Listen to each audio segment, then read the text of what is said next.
नमस्कार मित्रांनो, सध्या मध्यपूर्वेत मोठा तणाव निर्माण झाला आहे। इराण आणि इस्रायल यांच्यातील संघर्षामुळे जागतिक बाजारात मोठी हलचल झाली आहे। युद्धाचा परिणाम फक्त त्या देशांवरच नाही तर भारतासारख्या देशांवरही होऊ शकतो। विशेष म्हणजे सोनं चांदीचे दर वाढण्याची शक्यता सांगितली जात आहे। मग प्रश्न असा आहे, हे युद्ध का सुरू झालं आणि भारतावर त्याचा नेमका काय परिणाम होणार? चला सविस्तर समजून घेऊया।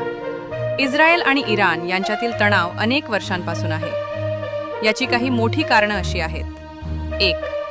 अण्वस्त्र कार्यक्रम। इस्रायलचा आरोप आहे की इराण अण्वस्त्र तयार करत आहे। जर इराणकडे अण्वस्त्र आले तर ते इस्रायलसाठी मोठा धोका ठरू शकतो। 2. मध्यपूर्वेतील सत्ता संघर्ष।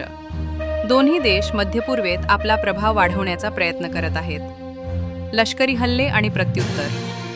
अलीकडे अमेरिकेने आणि इस्रायलने इराणवर हल्ले केल्यामुळे परिस्थिती आणखी गंभीर झाली। त्यामुळे दोन्ही बाजूंनी हल्ले सुरू झाले आणि तणाव वाढला।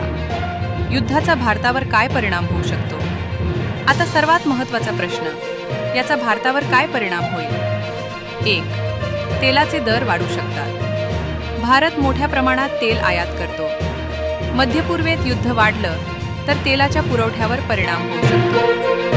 जगातील सुमारे 20% तेलाचा पुरवठा हॉर्मुझ सामुद्रधुनीतून होतो। जर तिथे तणाव वाढला तर तेलाचे दर खूप वाढू शकतात। त्याचा परिणाम, पेट्रोल डिझेल महागाई वाढू शकते। वस्तूंच्या किमती वाढू शकतात। शेअर बाजारावर परिणाम।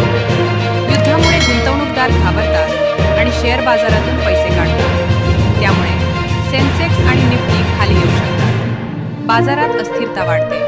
युद्धामुळे डॉलर मजबूत होतो आणि भारतीय रुपया कमजोर होऊ शकतो। यामुळे आयात महाग होते। सोनं चांदीचे दर का वाढतात? युद्धाच्या काळात लोक सुरक्षित गुंतवणूक शोधतात। तेव्हा लोक शेअर बाजारातून पैसे काढतात आणि सोनं चांदीमध्ये गुंतवणूक करतात। याला सेफ हेवन इन्व्हेस्टमेंट म्हणतात। अलीकडच्या तणावामुळे सोन्याचे दर मोठ्या प्रमाणात वाढले आहेत।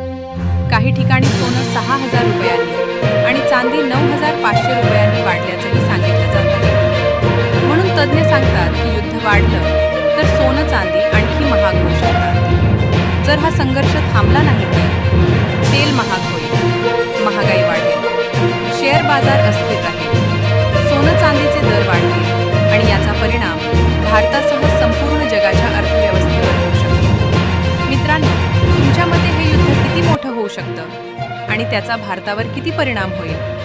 तुमचं मत कमेंटमध्ये नक्की सांगा। व्हिडिओ आवडला असेल तर लाईक करा, शेअर करा आणि चॅनल सबस्क्राईब करायला विसरू नका।